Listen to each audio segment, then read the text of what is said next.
சிவப்பு கொள்கலன் விடுவிப்பு குற்றச்சாட்டு தொடர்பில் அனுர தப்பிக்க முடியாது. உண்மையை உடைத்து முஜிபுர் ரஹ்மான். ஹிருனிகா உள்ளிட்டோருக்கு எதிரான வழக்கு ஒத்திவைப்பு.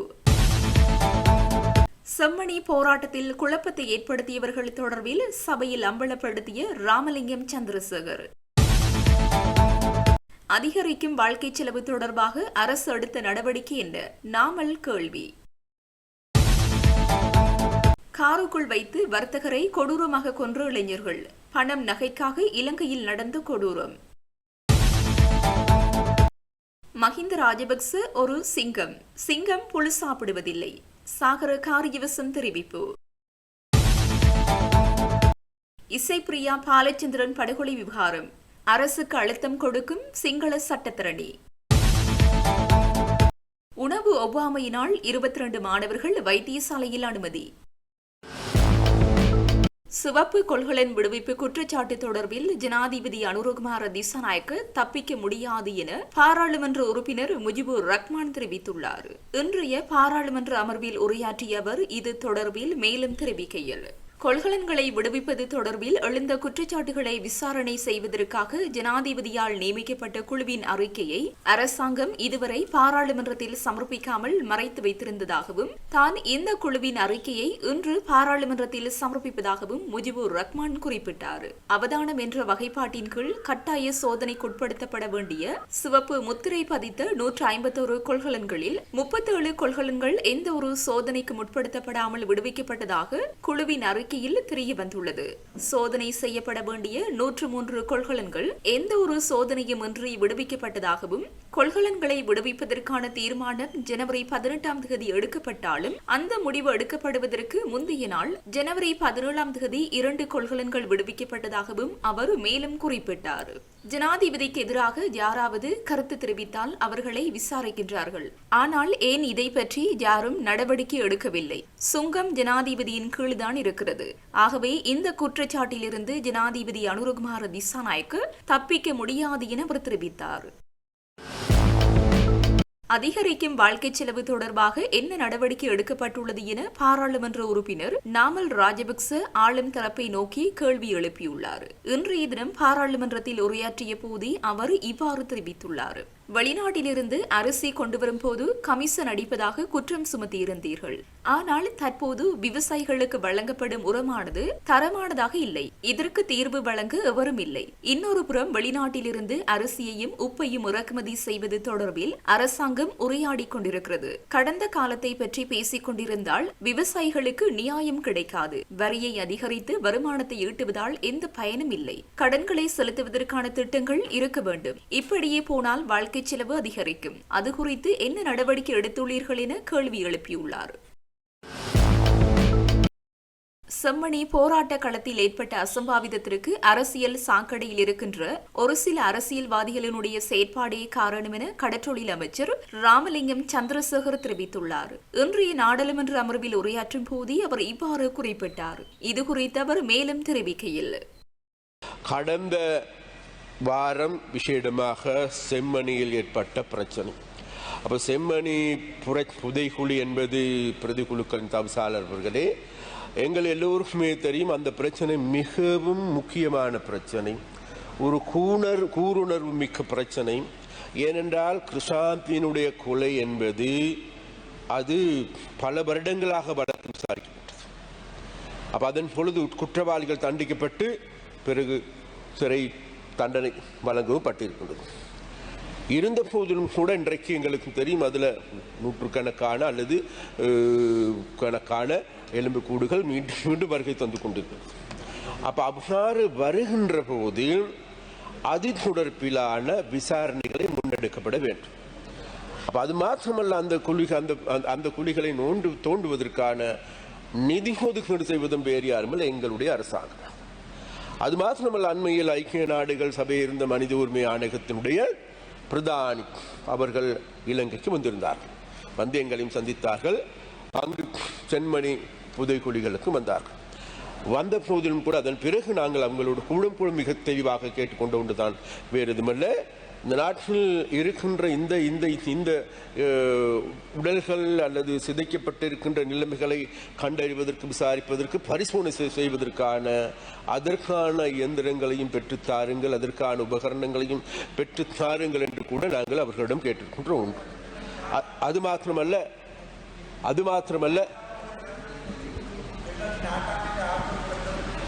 அப்ப அது மாத்திரமல்ல அதே போன்ற எங்களுக்கு எல்லோருக்குமே தெரியும். அப்ப இவ்வாறான பிரச்சனைகள் இருக்கின்ற போது அப்ப அந்த பிரச்சனை அங்குள்ள பிரச்சனை மாத்திரமல்ல, இன்றைக்கு அங்கு பல்வேறு பிரச்சனைகளும் இருக்கும். அது மாத்திரமல்ல, நானும் கூட அன்றைக்கு அந்த நிகழ்வை பார்ப்பதற்கு சென்றிருந்த போது அங்கு ஒரு சில 10 பேர் 15 பேருக்கு இடைப்பட்டவர்கள் எங்களுக்கு எதிராக ஸ்லோகங்களை அல்லது கோஷங்களை எழுப்பினார். ஆனால் நான் முதலில் சென்று அங்குள்ள மக்களை சந்தித்தேன். அவர்களோடு உரையாடி கொண்டிருக்கின்ற போது அங்கு திட்டமிட்டு ஏவப்பட்டிருக்கின்ற ஒரு கும்பலால் ஏற்பட்ட செயற்பாடு. நிச்சயமாக அதன் பின்னர், அதாவது அங்கிருக்கின்ற மக்கள் மீது எந்த விதமான குற்றச்சாட்டுகளை நாங்கள் முன்வைக்க போவதில்லை. மக்கள் அபகரான நடவடிக்கைகளில் ஈடுபடவும் இல்லை. அதாவது அந்த மக்களுடைய பிரச்சனைகளை சென்று பார்ப்பதற்கு நான் சென்றேன். அங்குள்ள மக்கள் இன்று கூறுகின்றார்கள் அதே போன்று, அதாவது இவ்வாறான ஒரு பிரச்சனையை பார்ப்பதற்கு ஒரு அரசாங்கத்தினுடைய கேபினட் அமைச்சர் வருவது என்பதே அந்த பிரச்சனைக்கான அங்கீகாரத்தை பெற்றுக் கொள்ளக்கூடியதாகும்.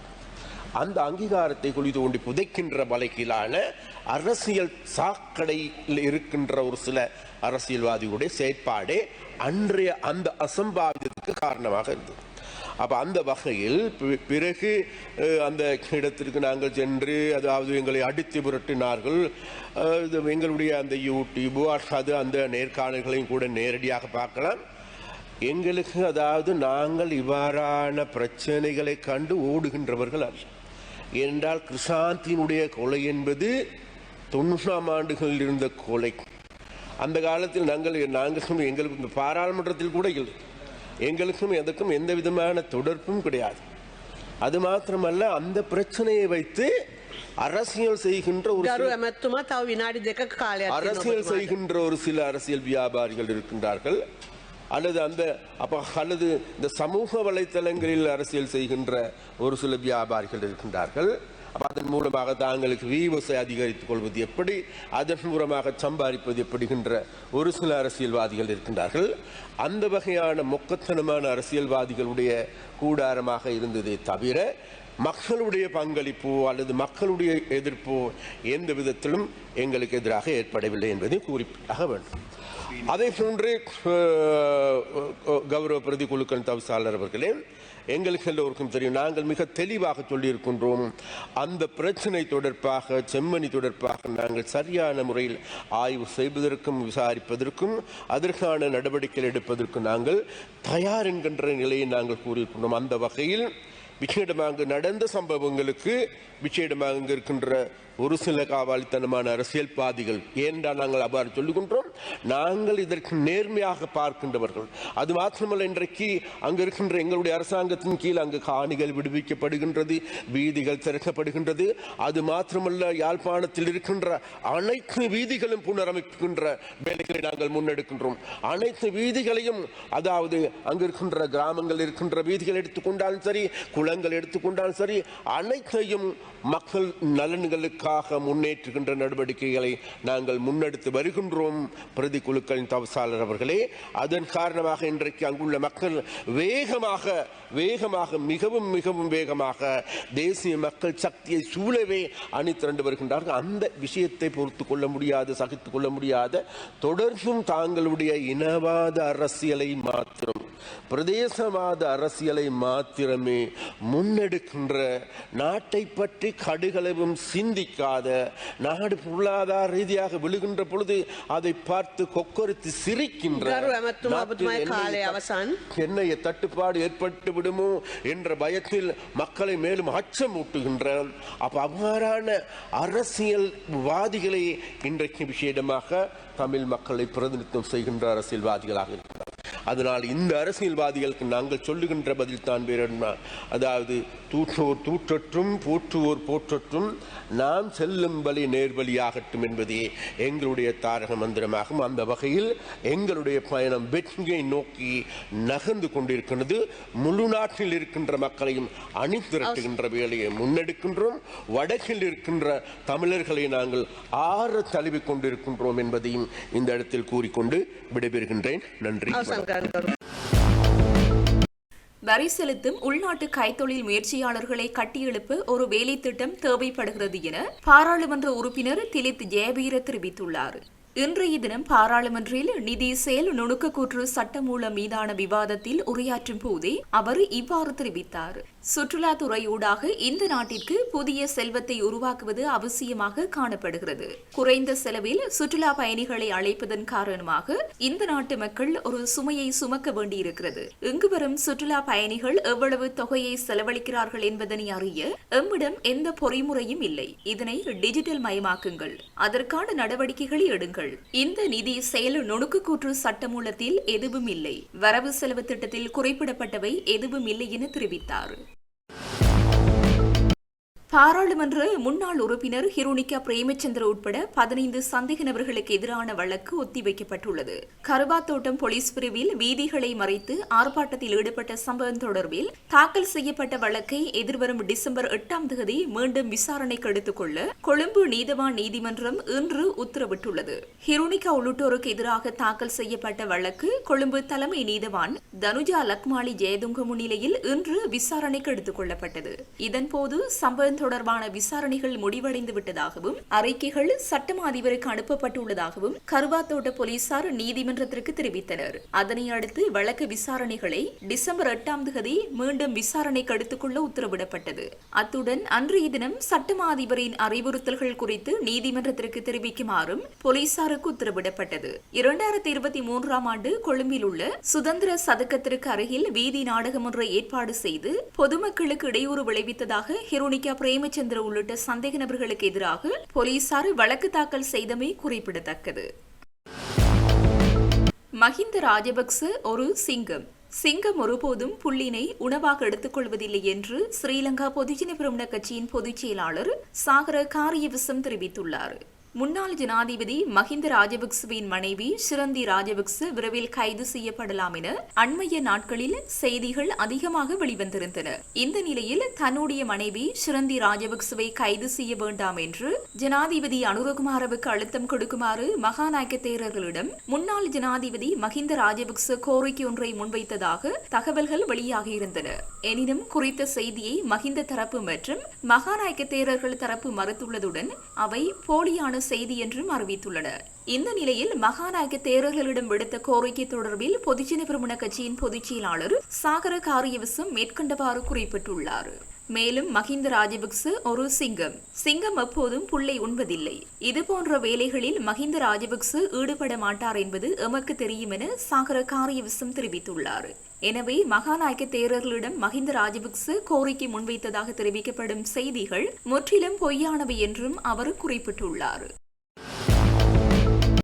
மட்டக்களப்பு கரடியனாறு இந்து வித்தியாலயத்தில் கல்வி கற்கும் 22 மாணவர்கள் உணவு ஒவ்வாமை காரணமாக வைத்தியசாலையில் இன்று சேர்க்கப்பட்டுள்ளனர். சத்துணவு திட்டத்தின் கீழ் பாடசாலையில் சோறுடன் கோழி இறைச்சி கறி தயாரித்து இன்று பகல் 195 மாணவர்களுக்கு வழங்கப்பட்டது.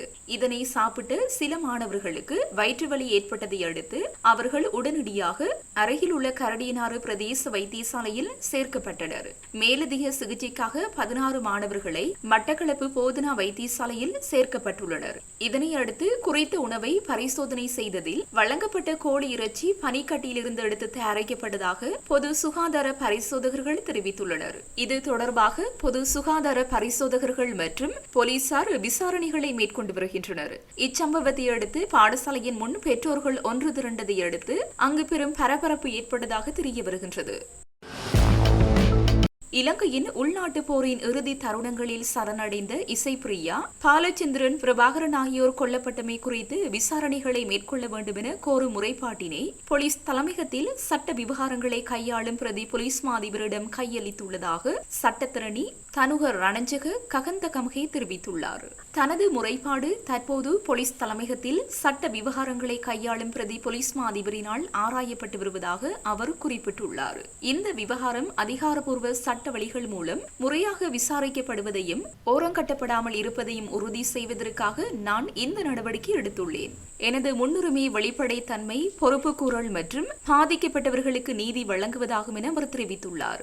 அதிகாரிகள் உடனடியாகவும் முழுமையாகவும் செயற்பட வேண்டும் என்று நான் கேட்டுக்கொள்கிறேன். இந்த வழக்கு முன்னோக்கி நகரும் போது உங்கள் தொடர்ச்சியான ஆதரவு மற்றும் ஈடுபாட்டிற்காக பொதுமக்களுக்கும் நன்றி கூறுகிறேன் என அவர் குறிப்பிட்டுள்ளார்.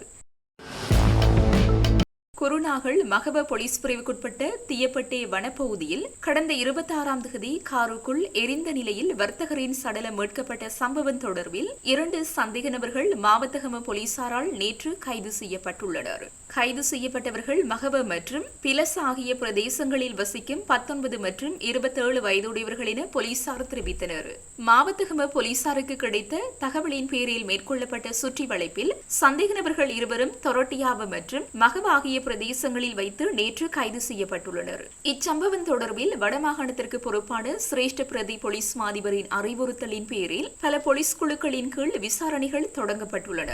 சம்பவத்தன்று வர்த்தகர் காரில் பயணித்துக் கொண்டிருக்கும் போது சந்தேக நபர்கள் இருவரும் காரை வழிமறைத்து வர்த்தகரை காரில் கடத்திச் சென்று கொலை செய்துவிட்டு அவரிடமிருந்து 14 லட்சம் ரூபாய் பணம், கையடக்க தொலைபேசி மற்றும் 48 லட்சம் ரூபாய் பெறுமதியான நகைகளை கொள்ளையிட்டு பின்னர் சடலத்தை தீ வைத்து எரித்துள்ளதாக போலீஸ் விசாரணையில் தெரியவந்துள்ளது. தீக்காயங்களால் உயிரிழந்த வர்த்தகர் கழுத்தை நெரித்து கொலை செய்யப்பட்டதன் பின்னர் எரிக்கப்பட்டிருப்பது பிரேத பரிசோதனையில் தெரியவந்தது. மரணித்தவர் குருநாகல் மில்லாவ பகுதியில் வசிக்கும் 49 வயதுடைய வர்த்தகர் ஆவார். காட்டுப்பகுதியில் ஒரு வாகனத்திற்குள் ஒருவர் எரித்துக் கொல்லப்பட்டதாக போலீசாருக்கு கிடைத்த தகவலுக்கு அமைவாக சம்பவ இடத்திற்கு விரைந்த அதிகாரிகள் ஜீப்பின் முன் இருக்கையில் எரித்துக் கொல்லப்பட்ட நபரின் சடலத்தை கண்டுபிடித்தனர். அந்த நபர் காணாமல் போனதாக அவரது மனைவி கடந்த 25ஆம் தேதி தொரடியாவ போலீஸ் நிலையத்தில் முறைப்பாடு அளித்துள்ளார். மனைவியின் முறைப்பாட்டில் உயிரிழந்த நபர் சம்பவத்தன்று தலைமுடியை வெட்டுவதற்கு செல்வதாக கூறி வீட்டை விட்டு வெளியேறியதாக குறிப்பிடப்பட்டுள்ளது. கைது செய்யப்பட்ட சந்தேக நபர்கள் இருவரும் மேலதிக விசாரணைகளுக்காக மகப போலீஸ் நிலையத்தில் ஒப்படைக்கப்பட்டுள்ளனர். அமெரிக்காவின் வாஷிங்டன் நகரில் உள்ள ஒரு பாடசாலையில் தந்தையால் தனது மகனுக்காக தயார் செய்யப்பட்ட உணவு பட்டியில் உணவுடன் சேர்த்து தவறுதலாக ஒரு துப்பாக்கியும் வைத்துள்ளதாக வெளிநாட்டு ஊடகங்கள் செய்தி வெளியிட்டுள்ளன. மாணவன் வழக்கம் போல் மதிய உணவுக்காக தனது உணவு பட்டியை திறந்த போது அதிலிருந்து ஒரு துப்பாக்கி வெளிப்பட்டதைக் கண்டு அதிர்ச்சி அடைந்துள்ளார். விசாரணையின் பின்னர் குறித்த மாணவனின் பெற்றோரால் தவறுதலாக இந்த துப்பாக்கி வைக்கப்பட்டுள்ளதாக உறுதி செய்யப்பட்டுள்ளது. இதனால் மாணவனின் பெற்றோர் கைது செய்யப்பட்டுள்ளதுடன் அந்நாட்டு காவல்துறை விசாரணைகளை மேற்கொண்டு வருகின்றனர்.